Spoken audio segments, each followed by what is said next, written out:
Good morning. Welcome to Detroit Driver Blue. Um,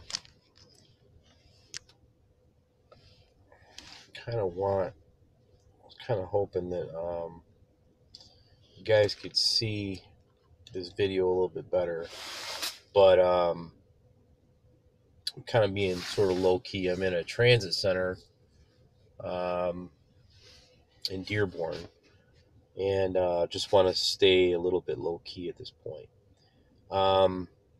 But the important thing is, this is one of my initial startup videos, so don't judge or anything too harshly.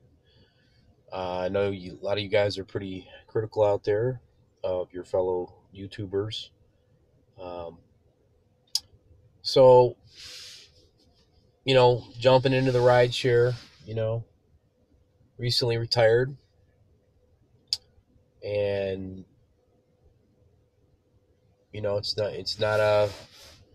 it's not a mystery. I am a retired Detroit police officer, and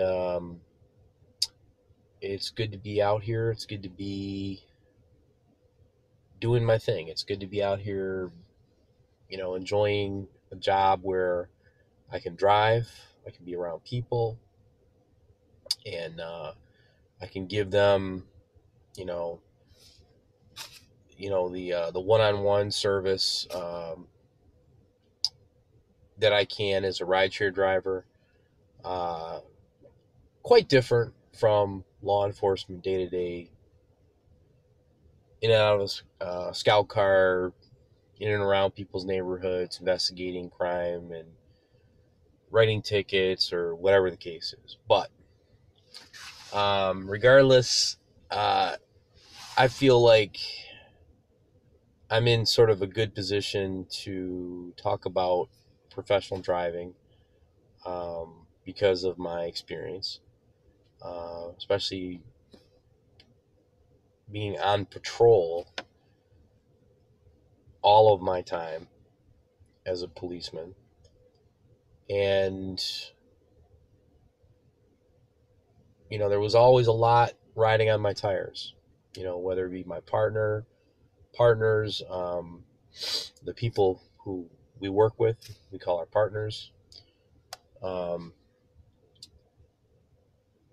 whether it be our detainees that we're transporting, that we've arrested, or whether it be people that we have detained, such as juveniles, that we're taking them to the juvenile detention center, or whether we're taking them down the street back to their parents' house if they're violating curfew, or if they're somehow causing a disturbance at somebody else's house and you want to get them back to their parents' house. There's a lot of conveyances that happen in law enforcement. And that's the fancy word for driving people around, driving people from point A to point B for one particular reason or another. And we also had to write reports every time we did conveyances. Generally it would be a notative type report. It wouldn't be a full-blown report. Sometimes, depending on if it was a crime, then we would have to write a full-blown report. So this is kind of nice because there's no paperwork here involved with rideshare. You simply, a person gets in your car, boom, and you're off.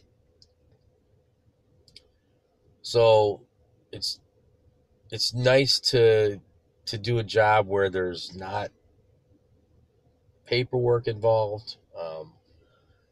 You get in the car, you turn the app on, you get a little strategy going as far as where you want to go, about the areas that you're going to start driving in, and sort of hope that you stay in those areas.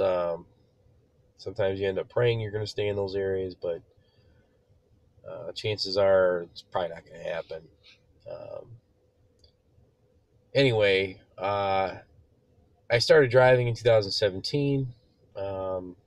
I think I gave a little bit of these facts and figures last time, and made a little bit of money. And around Thanksgiving and into Christmas and stuff, on vacations and stuff, right before I retired from law enforcement. So I just did it part time. I kind of did it in and around, you know, my procedures a little bit. I figured I was getting ready to retire, so probably weren't going to have a big problem with me doing it, but no sense in sounding the whistles and the alarms about what I'm doing, in rideshare, because was really legitimately testing it out, trying it out back then, and now I'm implementing it full time. As most of you know, uh, this is the option that I've chosen at this point, um, to continue on in law enforcement. I've chosen to do rideshare full time, which I'm really excited about. Excited about the freedom, excited about lots of things that are probably going to come my way because of driving for Uber and Lyft. Um, a little, kind of wonder about exactly what it's going to be like driving for both rideshare companies, or TNCs, or however they want to refer to themselves. Um, I prefer Uber at this point because I know a little bit more about what Uber wants and how they operate. Uh, Lyft, I'm getting used to. Really haven't done a whole lot of driving on the Lyft platform yet. They sent me a few little emails wondering about how come I'm not behind the wheel and doing a lot of rides for them.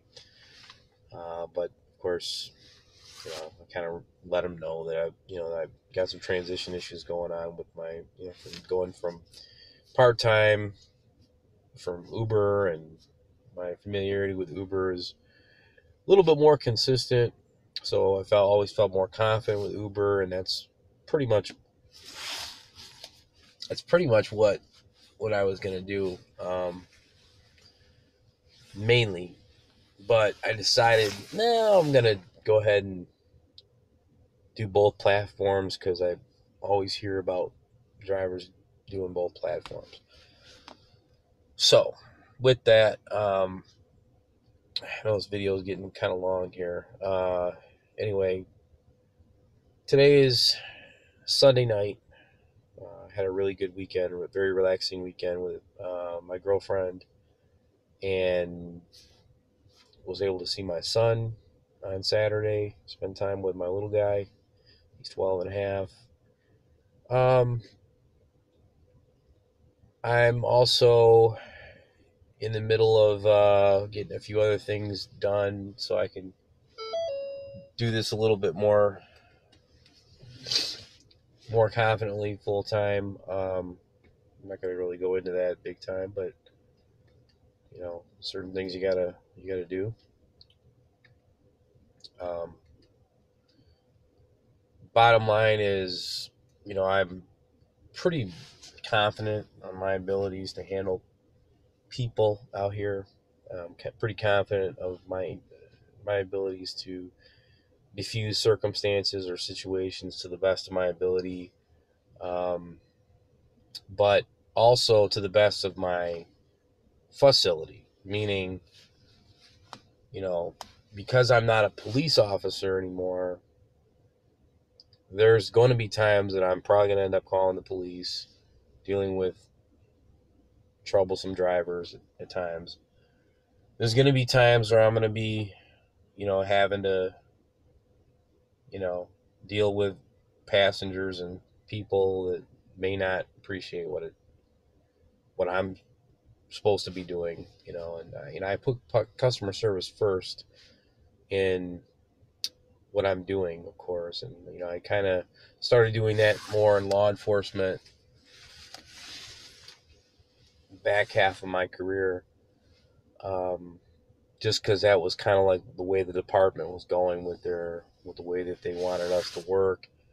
They wanted us to be more of a community friendly police department. So we began to employ a lot more of an officer-friendly um, approach to certain situations. Other situations, we didn't need to deal with all that and worry about all that stuff.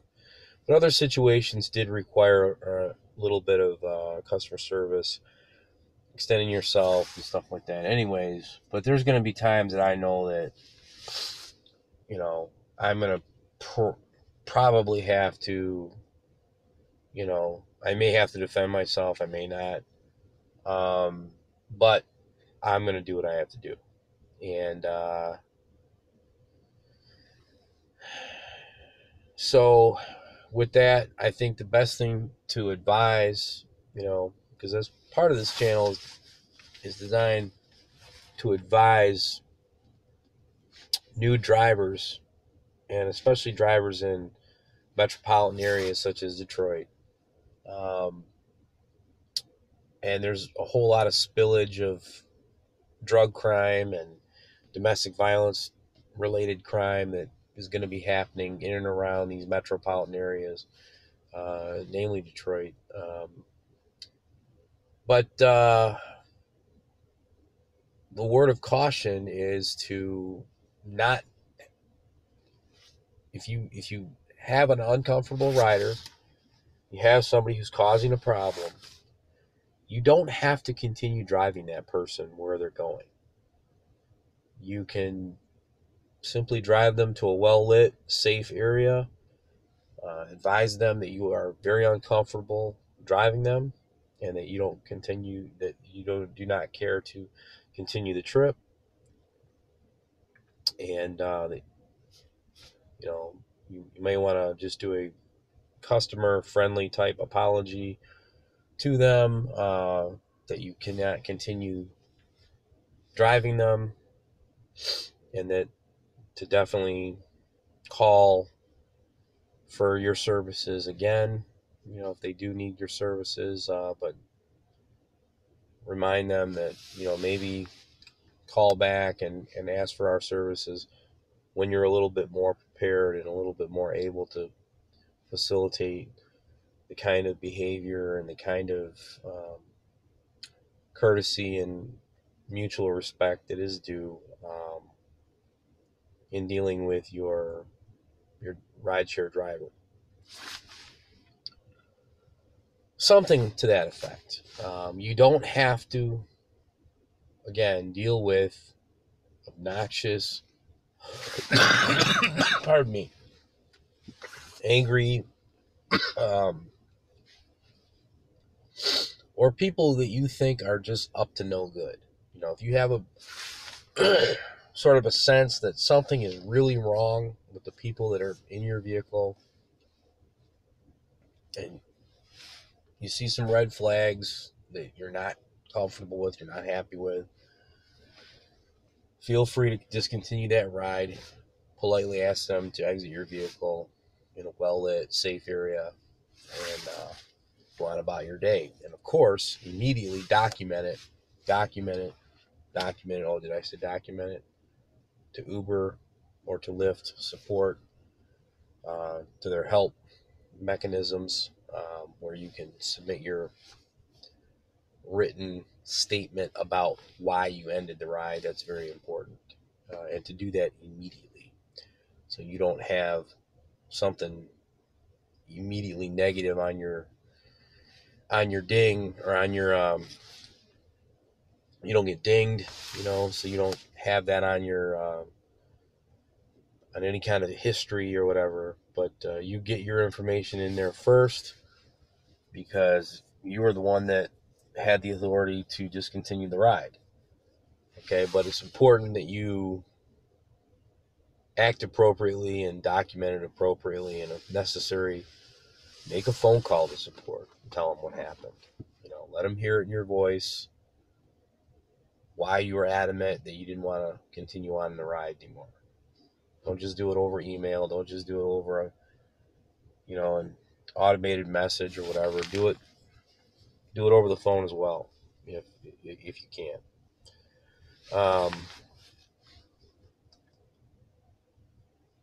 So that's about it for this video. Wow, it's like 15 minutes long at this point. Well, that was more of an instructional type segment, I guess. But again, going to be committed to helping out drivers as they start out, especially driving in the Metro Detroit area. So I'm going to do some more driving in a few minutes here. That's the plan, at least. Uh, I will be making another video soon enough. Thank you, and have a good night. Like, comment, or subscribe, and we'll see each other again. Peace.